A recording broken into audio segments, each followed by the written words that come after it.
बच्चों अब हम बात करेंगे कि vector form of Coulomb law. Coulomb के वेक्टर ला को समझेंगे कि कूलाम्स का जो फार्मूला होता था फोर्स निकालने का, वो वेक्टर फॉर्म में कैसे लिखा जा सकता है।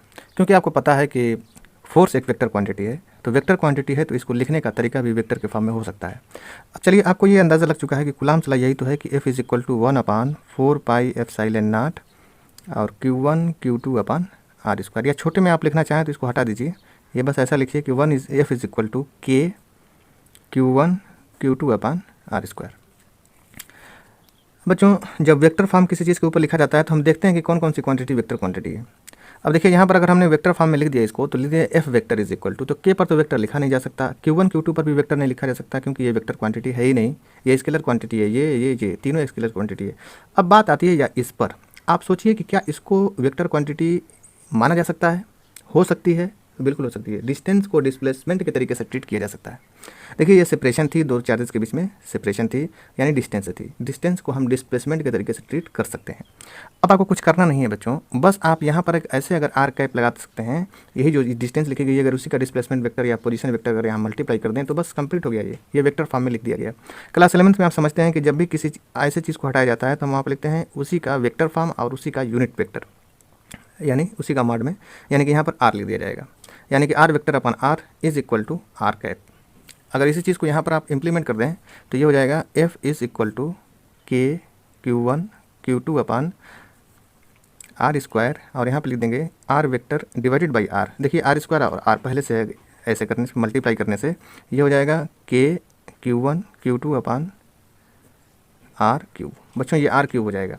अब ज़रा सोचिए कि जब हमने यहाँ पर वेक्टर बढ़ा दिया है, ये वेक्टर जब लिख दिया हमने, तो ये भी यहाँ पर आर वेक्टर करके हो गया, लेकिन ये एक चीज़ यहाँ पर बढ़ गई है जो आर का एक पावर है। पहले स्क्वायर हुआ करता था, अब आर पर क्यूब हो गया। यानी अगर कोई भी चीज़ वेक्टर फॉर्म में अगर आपको इस तरीके से फार्मूले को लिखना होगा तो आप लिख सकते हैं F vector is equal to, यहाँ पर आर वेक्टर बढ़ा दीजिए और यहाँ पर एक पावर बढ़ा दीजिए, आपका हो गया वो वेक्टर फॉर्म। अब थोड़ा सा और समझिए इसे डीपली। मान लीजिए कि हमारे पास एक चार्ज है Q1 और एक चार्ज है Q2, और ये दोनों चार्ज अगर मान लीजिए पॉजिटिव और पॉजिटिव हैं तो इनके बीच में फोर्स तो लगेगा। अब जो इनके बीच में फोर्स लगेगा बच्चों, वो फोर्स कहाँ लगेगा, किस डायरेक्शन में लगेगा? तो देखिए सबसे पहले आप क्या करेंगे कि इन दोनों चार्जेस को किसी लाइन से मिलाएंगे, यानी कि किसी ज्वाइन करेंगे इसे लाइन से। आपने क्या किया कि इसको ज्वाइन कर दिया। अब देखिए जो भी फोर्स लगेगा, ये नियम होता है हमेशा कूलम्ब्स लॉ में, जब भी आप फोर्स दिखाइएगा कभी भी किसी भी डायरेक्शन में, तो वो हमेशा इसके लाइन ज्वाइनिंग पर भी दिखा सकते हैं आप, इसके अलावा कहीं नहीं दिखाइएगा। अगर एक चार्ज Q1 है एक चार्ज Q2 है तो दोनों के बीच में जो चार्ज लग रहा है वो कभी भी लगेगा, जब भी लगेगा तो वो इन चार्ज की लाइन पर ही लगेगा। ये जो मिलान करने वाली लाइन है वो हमेशा इसी लाइन पर लगेगा। जैसे आपने कहा कि यहाँ पर Q1 है, यहाँ पर Q2 है, एक पॉजिटिव है एक नेगेटिव है, ये भी पॉजिटिव है ये भी पॉजिटिव है, तो दोनों के बीच में लगने वाला फोर्स आपको पता होगा कि रिपल्सन होगा। तो रिपल्सन होगा, इसका मतलब ये इसको उधर ढकेलता होगा और ये इसको इधर ढकेलता होगा। तो Q2 को अगर देखा जाए तो Q2 पर फोर्स लगेगा, उसकी डायरेक्शन क्या होगी, इधर होगी, और जो Q1 पर फोर्स लगेगा इसी की लाइन के ही सीधे में यहाँ पर ऐसे होगी। अब मान सकते हैं Q2 पर लगने वाला फोर्स F2 है और Q1 पर लगने वाला फोर्स F1 है। बच्चों इसको थोड़ा सा दूसरे लैंग्वेज में लिखा जा सकता है, जैसे एनसीईआरटी क्या लिखती है कि अगर मान लीजिए कि इनके बीच का सेपरेशन आर है, समझिएगा थोड़ा, अगर इनके बीच का सेपरेशन आर है तो Q2 पर लगने वाला फोर्स किस वजह से है, Q1 की वजह से है। Q2 पर लगने वाला फोर्स तो F2 मान लिया गया, लेकिन ये फोर्स आ कहाँ से रहा है, तो Q1 से आ रहा है, तो यहाँ पर ऐसे लिख दिया जाता है। तो इसको पढ़ते हैं F21। F21 का मतलब होता है कि force on charge due to charge 1। इसी तरीके से आप चाहें तो इसे भी लिख सकते हैं कि F1 यानी कि Q1 पर फोर्स लग रहा है, और कहाँ से लग रहा है, तो F2 इसके ऊपर लगा रहा है। ठीक है, चलिए तो ये तो दोनों अब एक सेम लाइक चार्ज थे, इसलिए अपोजिट फोर्स लग रहा है। अब देखिए यहाँ पर एक प्लस Q1 चार्जेज हो और यहाँ पर एक चार्ज हो माइनस Q2। अब बच्चों यहाँ पर अगर अपोजिट सिंबल हो जाता है तब आप फोर्स की डायरेक्शन कैसे दिखाएंगे? देखिए सबसे पहले तो आप यही करेंगे कि इनकी लाइन कैसे मिलाएंगे। अब देखिए इन दोनों के बीच में लगने वाला फोर्स एट्रैक्टिव होगा, दोनों आपस में एक दूसरे को खींचेंगे। इसका मतलब है कि ये वाला इसके ऊपर फोर्स लगाएगा, यानी Q2 को इधर की तरफ और Q2 Q1 को इधर की तरफ, यानी कि इस पर जो फोर्स लगेगा वो इधर की तरफ लगेगा।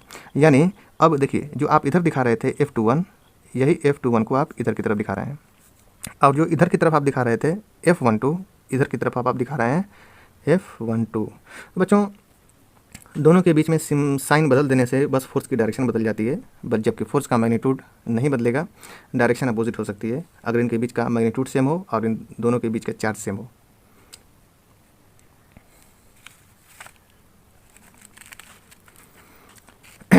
अब आइए थोड़ा सा और अच्छे तरीके से इसे देखते हैं। मान लीजिए कि यहाँ पर एक चार्ज है Q1 और यहाँ पर एक चार्ज है Q2। इन दोनों के बीच मान लीजिए कि दूरी कुछ है, लेकिन हम पॉइंट O से निकालना चाहते हैं। हम पॉइंट O पर हैं, हमें ये बताया गया है कि पॉइंट O से Q2 की दूरी है R2 और पॉइंट O से Q1 की जो डिस्टेंस है बच्चों वो है R1। अगर इनका वेक्टर फॉर्म में हम लिखना चाहते होंगे तो हम इनको पोजीशन में दिखाएंगे, यानी कि Q1 से O की जो पोजीशन है वो R1 है, Q2 से O की जो पोजीशन है वो R2 वेक्टर है। तो बच्चों इससे इसकी पोजीशन क्या होगी, इससे इसकी पोजीशन क्या होगी तो R12 होगी, या इससे इसकी पोजीशन क्या होगी तो बच्चों R21 होगी। ऐसे तो लिखा जा सकता है। R12 का बेसिक मतलब बच्चों ये होता है कि R1 vector minus R2 vector, या R21 का मतलब होता है R21 वेक्टर का बच्चों मतलब होता है R2 vector minus R1 vector. इस बात को ध्यान दीजिएगा। चलिए अगर हम कूलाम्स लॉ को लगाएं तो कैसे लिख सकते हैं, देखिए हमें पता है कि F is equal to K Q1 Q2 upon R², ये बेसिक फार्मूला होता है। अब देखिए हम इसी को वेक्टर लिखना चाहते हैं, लिखेंगे F vector is equal to K Q1 Q2 upon अच्छा यहाँ से देखिए आप इस चार्ज के ऊपर जो लगने वाला फोर्स है वो इधर दिखा सकते हैं कि इधर दिखा सकते हैं कि इधर दिखाया जाए कि इधर दिखाया जा सकता है कि इधर दिखाया जा सकता है कि इधर दिखाया जा सकता है, किधर दिखाएंगे आप। तो इन दोनों चार्जेस को अगर आपने पॉजिटिव माना होगा तो इन दोनों चार्जेस के ऊपर जो फोर्स लगेगा वो इन्हीं की लाइन पर लगेगा बच्चों, इनकी लाइन पर नहीं लगेगा। ध्यान दीजिएगा इस बात को, लाइन ज्वाइनिंग पर बहुत ध्यान देना होगा आपको। दो चार्जेस के बीच में लगने वाला फोर्स हमेशा इसी लाइन पर लगेगा, चाहे यहाँ लग सकता है चाहे इधर की तरफ लग सकता है, कहीं भी लग सकता है, लेकिन अब डिपेंड करता है कि इनका साइन कैसा है। जैसे कि अगर इनका प्लस साइन है, इनका भी प्लस साइन है, दोनों एक दूसरे को ढकेलेंगे तो अपनी लाइन पर ही ढकेलेंगे। तो देखिए यहाँ पर लगने वाले फोर्स को हमने कहा दिया। अब आपको अंदाजा लग गया होगा कि मैं इसे क्या मानूंगा, F21 मानूंगा, और इसे क्या मानूंगा F12 मानूंगा। Q1 पर लग रहा है चार्ज Q2 की वजह से और Q2 पर चार्ज लग रहा है Q1 की वजह से।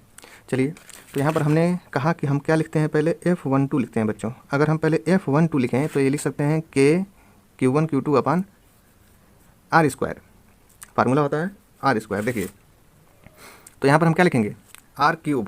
जब यहाँ पर हम वेक्टर लिखना चाहते हैं, वेक्टर लिखेंगे जब यहाँ पर, तो नीचे पहले लिखेंगे R की एक पावर बढ़ाकर, यानी कि डिस्टेंस क्या थी आपकी बच्चों, डिस्टेंस क्या थी आपकी, तो यही डिस्टेंस थी 12, यानी कि यहाँ लिखेंगे R12 का होल क्यूब।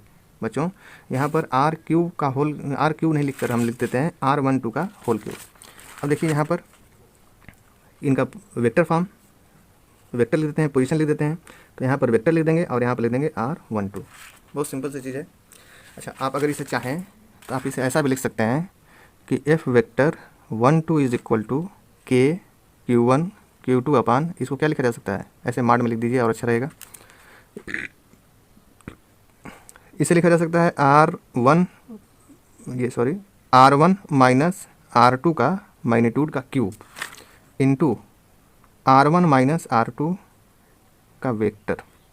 बच्चों यही चीज़ जो वेक्टर थी यहाँ पर हमने वेक्टर लिख दिया है, यही चीज़ जो मैग्नीट्यूड थी हमने उसको इस फॉर्म में लिख दिया है, क्योंकि R12 को R1 माइनस R2 लिखा जा सकता है, इसीलिए हमने ऐसा लिख दिया है।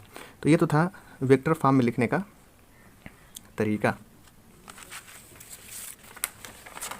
तो बच्चों अगर इसी तरीके से हम यहाँ के लिए फोर्स निकालना चाहते हैं, अगर यहाँ के लिए देखो, अगर यहाँ के लिए फोर्स निकालना चाहते हैं, मतलब F21 को अगर वेक्टर फॉर्म में लिखना चाहते हैं तो हम ऐसे लिख सकते हैं कि F21 vector is equal to K Q1 Q2 upon, अब यहाँ पर नीचे क्या लिखेंगे आपको अंदाज़ा लग गया होगा, जो यहाँ लिखा रहता है वही बच्चों यहाँ शुरू करेंगे, R21 का होल क्यूब। यहाँ क्या लिखेंगे कि R21 का वेक्टर। बस सिंपल सी चीज़ है कि F21 अगर यहाँ देखो ये 21 लिखा हुआ है तो बच्चों यहाँ भी 21 होना चाहिए, अगर ये 12 लिखा हुआ होगा तो यहाँ पर 12 होगा। बस यही सिंपल सी चीज़ें आपको ध्यान देना है, कोई बहुत बड़ी ट्रिक नहीं है यहाँ पे। अब यहाँ पे समझिए कि आप जानते हैं कि R21 को क्या लिखा जा सकता है, R2 vector minus R1 vector लिखा जा सकता है, ऐसा तो लिख ही सकते हैं। तो इनकी जगह पर चाहें आप तो इतना भी लिख सकते हैं, लिख कर देख लीजिए। तो ये हो जाएगा F21 is equal to K Q1 Q2 upon, इसकी जगह पर लिख सकते हैं R2 माइनस R1 का होल क्यूब, और यहाँ पर लिखा जा सकता है R2 vector minus R1 vector. तो ये तो बच्चों रहा कि F21 और F12 को निकालने और वेक्टर के फॉर्म में लिखने का तरीका। अब आप एक चीज़ गौर कीजिए कि जब आप F12 लिखे थे तो आप यही तो लिखे थे कि Q1 Q2 अपन R1 माइनस R2 का होल क्यूब, और ये था R1 माइनस R2। बच्चों यही था। अब आप ज़रा गौर से देखिए कि यहाँ पर लिखा हुआ था F21, यहाँ पर लिखा हुआ था F12। अब देखिए F12 का ये मतलब था और F21 का ये मतलब था। ज़रा सोचिए आप कि अगर हम F21 और F12 को आपस में डिवाइड कर दें तो हमें क्या मिलेगा बच्चों? अगर F21 की फार्मूले को, अगर F12 के फार्मूले को अगर आपस में डिवाइड कर दिया जाए तो क्या मिलेगा? देखिए ये तो मैग्नीट्यूड था, मैग्नीट्यूड माड पॉजिटिव नेगेटिव से कोई मतलब नहीं होता, तो ये चीज़ से कैंसिल हो जाएगी, Q1 Q2 से Q1 Q2 कैंसिल हो जाएगा। हाँ, ये वेक्टर फॉर्म में लिखा हुआ है तो R1 यहाँ R2 माइनस R1 लिखा हुआ है, ये R1 माइनस R2 लिखा हुआ है। अब जरा सोचिए इसको, हम इसे ऐसे लिख सकते हैं कि F21 vector divided by F12 vector is equal to R2 vector minus R1 vector, और यहाँ से लिखा जा सकता है R1 vector minus R2 vector. अब जरा समझिए, ये R2 माइनस R1 है, ये R1 माइनस R2 है, तो क्या हम इसे ऐसा लिख सकते हैं कि R2 vector minus R1 vector minus R2 vector minus R1 vector. बच्चों अगर यहाँ से अगर माइनस कॉमन ले लिया जाए तो इसे R2 माइनस R1 लिखा जा सकता है। R1 माइनस R2 से अगर माइनस कॉमन ले लिया जाए तो यहाँ से R2 माइनस R1 ऐसे लिखा जा सकता है। अब देखो ये इससे पूरी तरीके से कैंसिल हो जाएगा बच्चों, तो यहाँ से बस -1 बचा, ये पूरा टर्म कैंसिल हो गया तो बराबर -1 बचा।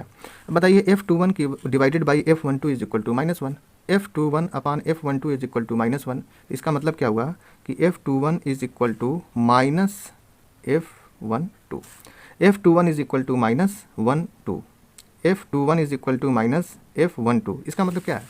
अब जरा यहाँ समझिए, F21 is equal to minus F12।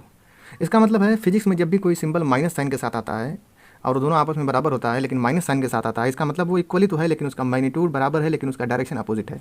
इसका मतलब क्या है कि ये दोनों फोर्स इक्वल तो हैं लेकिन माइनस के साथ हैं, इसका मतलब है कि वो दोनों अपोजिट हैं, यानी कि दो इक्वल और अपोजिट फोर्स लगते हैं एक दूसरे पर जब चार्ज एक दूसरे से किसी डिस्टेंस पर रखा हुआ होता है। इसका मतलब है बच्चों ये पूरी तरह से न्यूटन्स थर्ड्स लॉ, ये न्यूटन्स थर्ड लॉ को फॉलो कर रहा है, यानी कि जब दो चार्ज एक दूसरे से Q1 Q2 जो चार्ज हैं अगर एक दूसरे से r डिस्टेंस पर सेपरेट हैं तो ये चार्ज जो जितना इस पर फोर्स लगाएगा ये चार्ज भी उतना ही इसके ऊपर फोर्स लगाएगा जबकि उसकी डायरेक्शन अपोजिट होगी। जैसे कि आप मैकेनिक्स में समझते थे कि इस पर हम जितना तेज़ी के साथ अगर इस पर हाथ से मारते हैं तो बच्चों ये चीज़ भी, वो ऑब्जेक्ट भी हमारे हाथ पर उतना ही तेज़ी से फोर्स लगाता है, बस उसकी डायरेक्शन अपोजिट होती है। हमारी डायरेक्शन ये है तो उसकी डायरेक्शन ऊपर की तरफ है।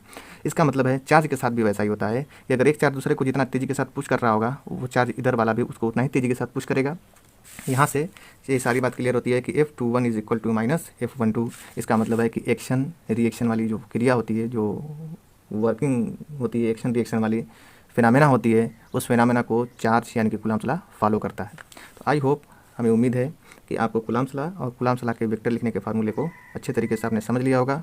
आप नोट्स कापी पेन लेकर बैठें और मेरे साथ साथ लिखें, और लिखने के बाद उसे 1 से दूसरी बार वीडियो को समझने की कोशिश करें, 3 बार वीडियो देखें, तब जाकर डीपली आपको वो चीज़ें समझ में